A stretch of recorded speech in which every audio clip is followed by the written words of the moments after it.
All right, and we're live.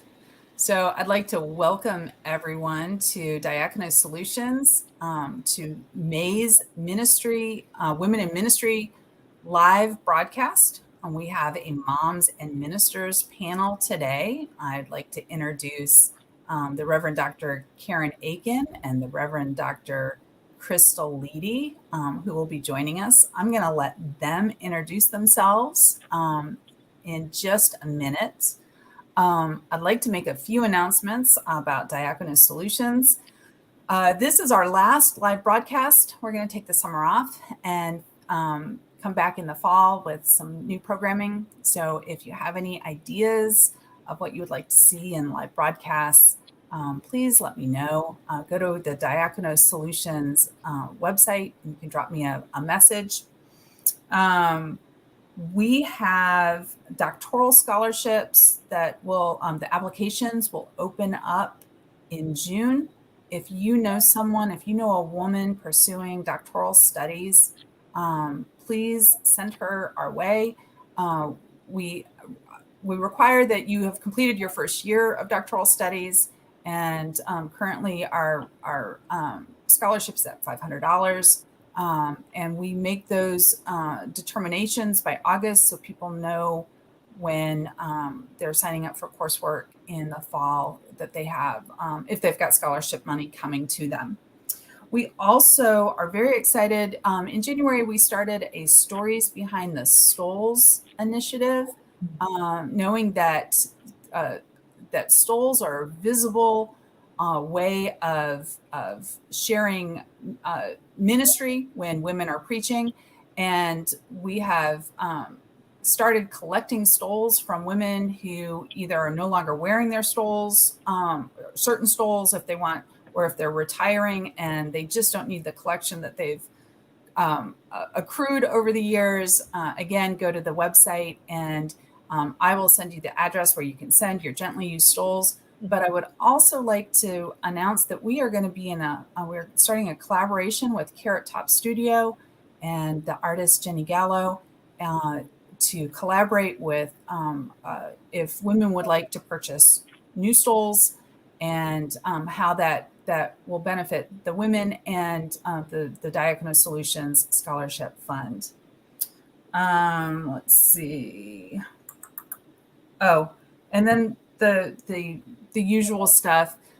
We would love to have you on our newsletter distribution list. We send it out once a month. It's short, it's very readable, and if you would like to sign up for our blog, we've been using the blog as part of our devotional strategy. We've got some devotional ideas over the summer with Sabbath and possibly with Pentecost. So please sign up and you'll get those directly into your inbox, and no worries about, where to find them on social media or that sort of thing. So with all of that, I would like to go ahead and introduce our guests, and I'm going to let them do their own introductions. I'm going to start with Karen, and then we'll go to Crystal. So Karen, welcome to our live event. Thank you so much for being here today. Thank you, Susan, and thank you, Crystal. I'm recently retired, 2019, and served the church for 40 years, mostly in pastoral ministry in churches. Started in youth ministry and then, as I often say, graduated up to pastoral care.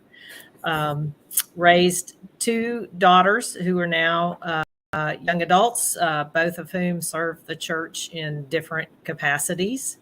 I am married to a guy who is a forester, not in ministry, and grateful for his support along with the support of the church in raising these two children. Susan Rose was very significant in the life of our youngest daughter and continues to be. An interesting fact, in thinking over when I began in ministry, I received 2 calls not knowing I was pregnant, and in the midst of answering those calls found out I was pregnant, and both churches decided to perhaps they would say take a risk in hiring somebody who was pregnant. So that's a good thing, I think. And as we think about the concerns that women have in ministry these days. Crystal, thank you for joining Yeah. us. Yeah, glad to be here. Thank you for enduring the fact that I'm sitting in my car. So I'm an ordained PCUSA minister. I've got two kiddos. Tia, she's almost 2, and Lorelai, she's 6. I worked in collegiate ministry for 7 years, and now I'm a member at large in Mission Presbytery. My husband is a pastor at a church here in Austin, and I've been serving as a pulpit supply minister for many churches in Mission Presbytery, which has been a lot of fun to get to know a lot of different folks. I was also I just finished my Doctor of Ministry, and will be graduating in a few days. So really excited about that. Right now, what I'm doing is, and I really do consider this a ministry. If y'all have been watching the news at all, public schools have just been, I don't know any other way to put it other than under attack. So I decided that substitute teaching was where I needed to be right now. I'm serving as a long-term substitute teacher at a middle school, and in a profession that is highly dominated by women, and they're experiencing many systemic issues in public schools, particularly in Texas. So I'm grateful to be here and to be able to support teachers as they're kind of struggling through that. But yeah, I did. So my second daughter, Tia, she was adopted, and we adopted her during the pandemic. So that was interesting. But yeah, so that's a little about me. All right. So we do have a couple of questions that were submitted, but both women have something that they would like to share. So we're going to go there first, and we're going to check our time, and then we'll see if there's time. I'll go to some of the questions that were submitted. But Karen, I know you were interested in sharing about the importance of building a system of support for yourself and your family. Would you like to talk a little bit about that? Yes, I will. And a little prelude, the night before my husband and I got married, one of our bridal party who grew up in a house with people who work for the church, her advice to us, and I realize this sounds a little privileged, but her advice to us was to always take 2 cars to church. So that the children didn't, or the spouse didn't have to wait around for the pastor person to get through shaking hands or cleaning up the kitchen or turning off the lights or whatever. And I was with my daughters this past weekend and asked them what they would say was significant. And they said that. They said, not having to stick around waiting for me to finish up was very important, that they could get home and get on to their days and doing the things that they wanted to do. Most of us, I think, in ministry probably have the experience of moving away from families and support systems that we have in place. Certainly that was true for me with one child being born in Colorado and the second child being born in Arkansas with our family in Texas. And so it was significant in both places for me to develop a support system of people that I could go to ask all sorts of questions about, not having, my parents or my husband's parents or my growing up friends around me to say, so what happens when that belly button umbilical cord falls off? What do you do? Or so I found that to be extremely important. And it happened naturally in both places, particularly when we were here in Arkansas. Our girls, our eldest was 3 when we moved to Arkansas, and my youngest was born here. Partly because we were in a very supportive church. It was a large church that had ministries with families with young children. And so the people that were involved in those ministries in the church became our friends, and their children and our children grew up together. And so my children knew from a very young age that there were people that they could call upon if they needed. And there were times, there was one time my husband got very sick, and my youngest had just been born, and my eldest was not too old, and we needed to call somebody to take my husband to the hospital. And, you know, you don't necessarily think about those things until they occur, but it's important to have that kind of support.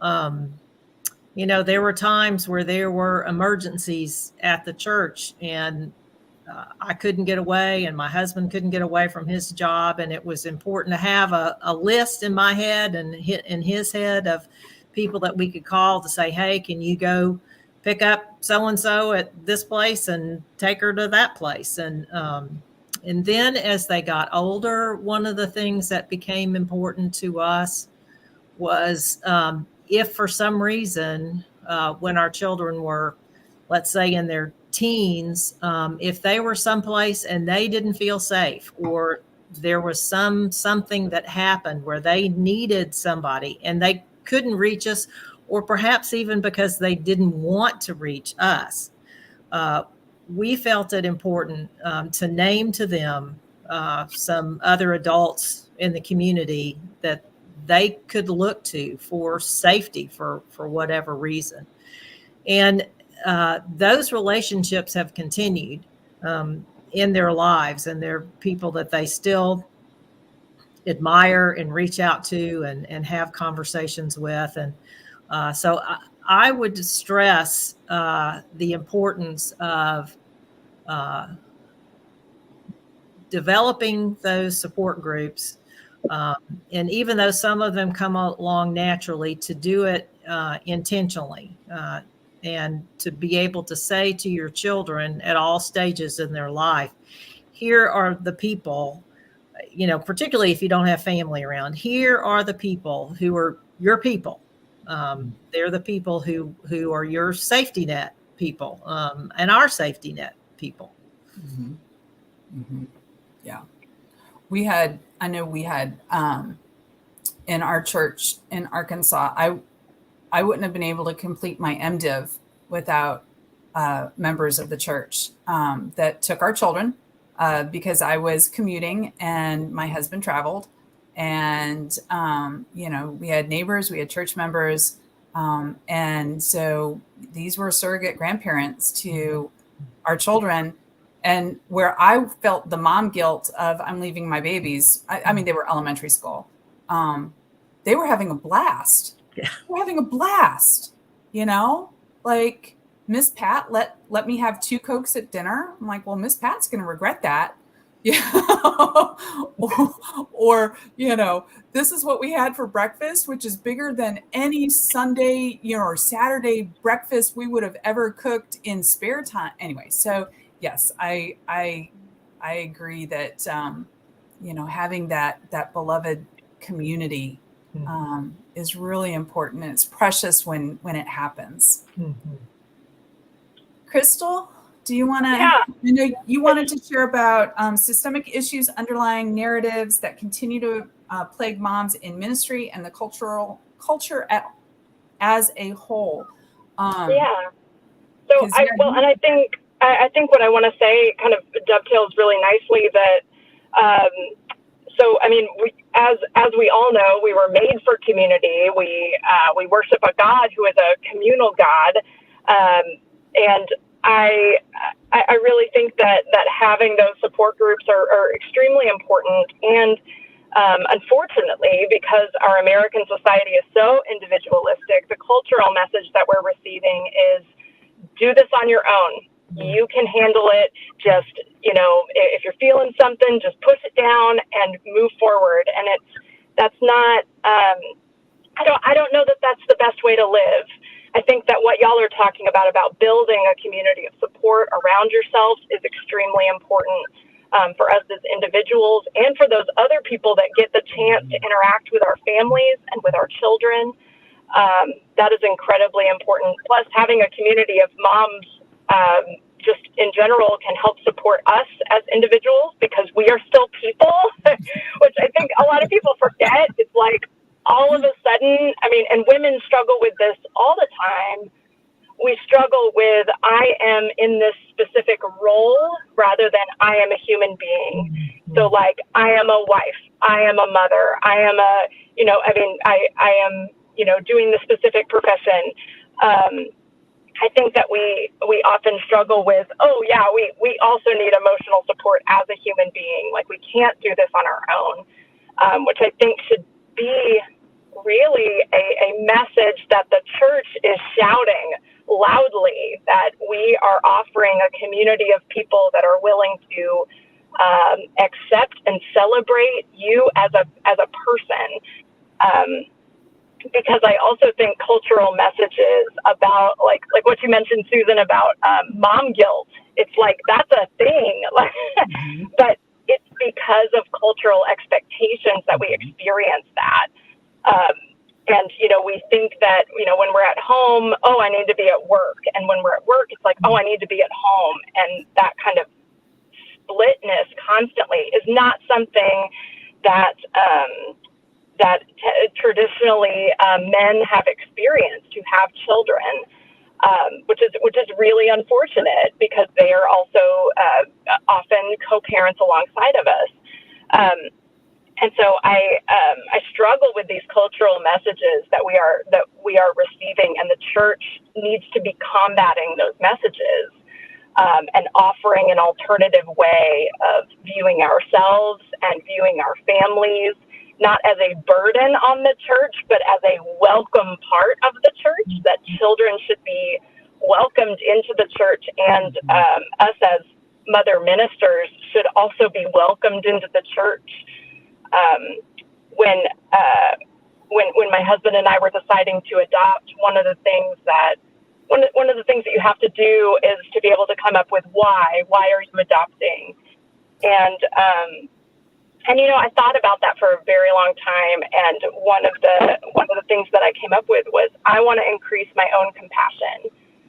And I think children give us that opportunity to be able to, yes, increase our patience also, but really increase our compassion. So I think that that's a gift that we can offer to the church, that it's like when we welcome our family into the congregation, we get the opportunity to increase everybody's compassion. So, I'm hopeful for a church that can offer the messages of hope and of community rather than the mom guilt and the, you're not beneficial because you're pregnant kind of messages. I hope that we can get to that. Yeah, that's, I think it's a constant tension. I think it's just a tension. All right. So is there anything else you want to offer up before I go to questions? I think just piggybacking on something that Crystal alluded to, that idea of feeling like you need to be at home and feeling like you need to be at church or work or wherever. I can remember some very specific moments where there were people in the congregation I was serving felt like they had a crisis, and they reached out to me, and I had to at some point kind of come up with a crisis scale, and would have to ask, the question of the person that thought they were in crisis: can this wait until after the weekend? Can this wait until tomorrow morning? Because it became clear to me that if I answered every person who thought they were in crisis, I would constantly be choosing that over time with my family and with my children. And I think at some point in my brain, and I may have even had this conversation with my husband, if you answer all of those crisis situations, at some point, your family's going to think that the church is more important than your family. Mm-hmm. And if you can do some discernment in that, in those times where somebody wants to call you away, I think my family was more willing for me to leave in what I would determine was a real crisis with, somebody in an accident or somebody dying, rather than somebody who lost the minutes to a meeting. And I think that was a significant discovery on my part in the life of my family. That actually tees up one of the questions perfectly. So, all right. And either one of you can jump in, both of you. All right. Any advice on how to think about protecting and prioritizing family time to balance out with ministry? Because ministry does not happen between 9 and 5, Monday through Friday. How do we think about balancing work and family time, especially in the evenings and on the weekends? And then part 2, if you're part of a ministry or a clergy couple, how do you work that out with your spouse?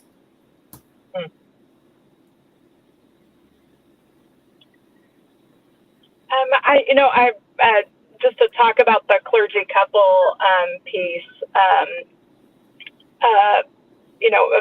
My husband and I continually were having to navigate that, particularly when we were both working in full-time ministry.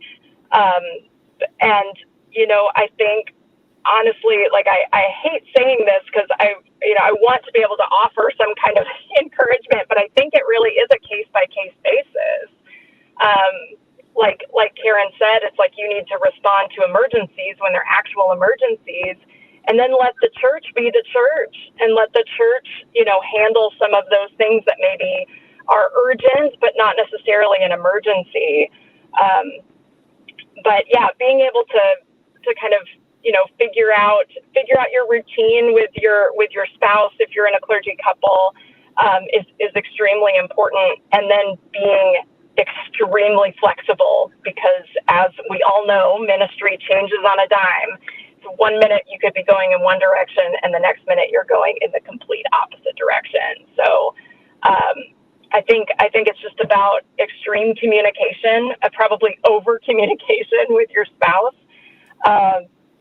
and just having conversations around, who's picking up the kids, who's going to be fixing dinner, who's going to, all of the little things that we have to deal with. And then being able to rely on the community as much as we can. We need to be supporting one another.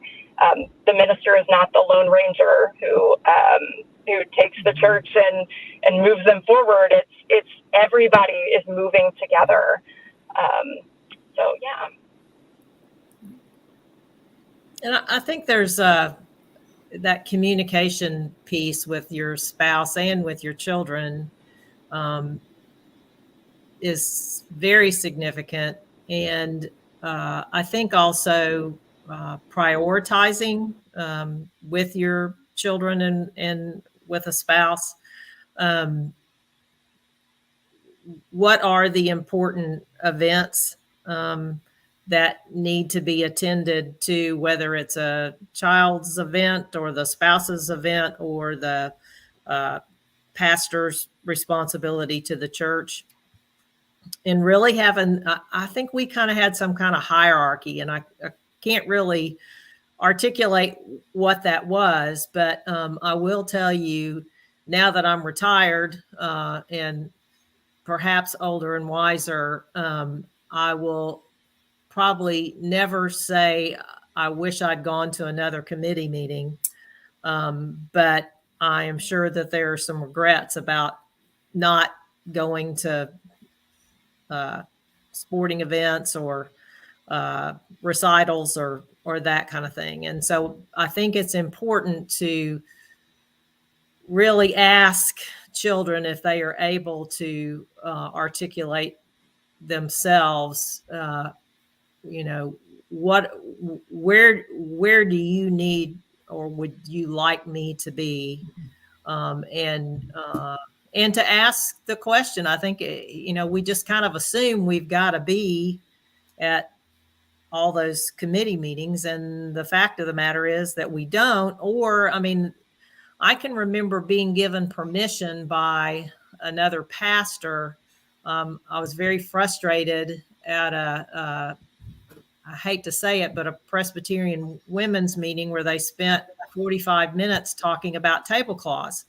And I got out of that meeting and obviously was very frustrated. And this other pastor said, you know, you could have excused yourself. You could have asked to be on the agenda for the first 10 minutes and to talk about what you needed to talk about and then excuse yourself. And boy, was that a great permission for me to realize that's an option. So, Yeah. All right. Crystal, let's see. Crystal's, there she is. All right, Crystal, I've got one more question. And then I see you're having some internet issues. So, all right, here's the, I think we have time. We've got time for one more question. And then Crystal either needs to eat lunch on her way back into the, into the school building. So, all right. Can you think of a time when your role as a mom and your role as a minister clashed, or a time when they worked seamlessly together? What happened and how did you respond? I'm sorry. My phone overheated. You got to love Texas in May.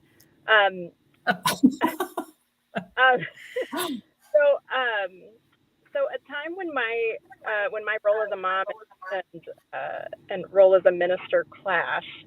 I remember a session meeting where we did not have childcare that evening. The folks just didn't show up, and Lorelai was very little, and I remember I wanted to remain in the meeting, and I couldn't figure out a solution. There was nobody who could watch her during that time. So I literally had her in this little basket underneath the table during the meeting, and it was very odd to have your kid at your feet while you're trying to have a session meeting and give a report and all that stuff. It ended up that somebody ended up taking her to the side, but it was difficult because that person wasn't in the meeting. They weren't able to fulfill their role as a ruling elder, but it was I needed to do a report during that time. So that was really difficult. And childcare is just it should be at the forefront of if you're gonna have a parent who's a minister, you need to make sure you have childcare and stuff. And I think that anytime, I will tell this other story on Lorelai. We were at Easter services and we were singing everybody was singing the Hallelujah chorus at the end of the service. And Lorelai, she was in my arms and she was like, I want down. And then she just ran up the aisle and just started dancing in front of the entire congregation. And people, commented and just said that was very inspirational to them. And it really meant a lot to me that she that people would tell me that and just say, you know, your child is welcome here and your child is celebrated here. So yeah, those are two instances. I know they're both about Lorelei, but you know, because of the pandemic, she hasn't been much in church. So She'll get her opportunity. that's right. That's right. Lots of it. I think one of the places where the mom and minister thing meshed together, I was very fortunate with the educator that I worked with for 25 years at Second Pres in Little Rock, Jeannie Ford. And she and I often would come up with programming much more on Jeannie's side than mine, but things that we felt we needed. And just one example, I mourned every year when my children went back to school. I loved the summers. I loved having them home. I loved that kind of downtime. And I would be really sad when they would have to go back to school. And I found that there were some other moms that were feeling that same thing. And so we had this mom's back to school coffee breakfast thing where we could all sit around and, you know, bemoan the fact that we had to put our children on the bus or drop them off for school or whatever. And just that passage of that time. Jeannie was very creative in developing programs for welcoming children to the Lord's table and, you know, children receiving their Bibles and, you know, certainly confirmation and all those things. But there are other programs that we developed. I mean, there was one where we had a meeting with all expecting parents to tell them what programs and ideas and things that were available to them, whether they were adoptive parents or biological parents, things that would be available to them, like childcare and what that looked like. And so I think that was one place where we would look in ourselves and see what we needed as parents and then provide programming not only for ourselves, but for others in that same journey. And the church, that particular church, was very open to our providing those services to parents. Yeah. All right. Well, we are at the 30-minute mark, and so I want to honor your time, and I want to thank you. I want to thank you for coming on and sharing your thoughts and your stories and your encouragement with moms and ministers. I know my kids only know growing up in the church. I was pregnant with our second when I got my call. So I was either in seminary or in ministry, and they've always been a part of that. Sometimes to their chagrin. So, you know, like, do we have to go to church again today? You know? Anyway, but I appreciate continuing the conversation. Folks, if you want to put a comment in the comment box, I can respond or I can ask on your behalf, and we can just continue the conversation. Thank you so much for joining us today. We are grateful for you. Thank you for supporting Diakonos Solutions. And we look forward to seeing everyone back on our live broadcasts in the fall. Thank you. Thank you.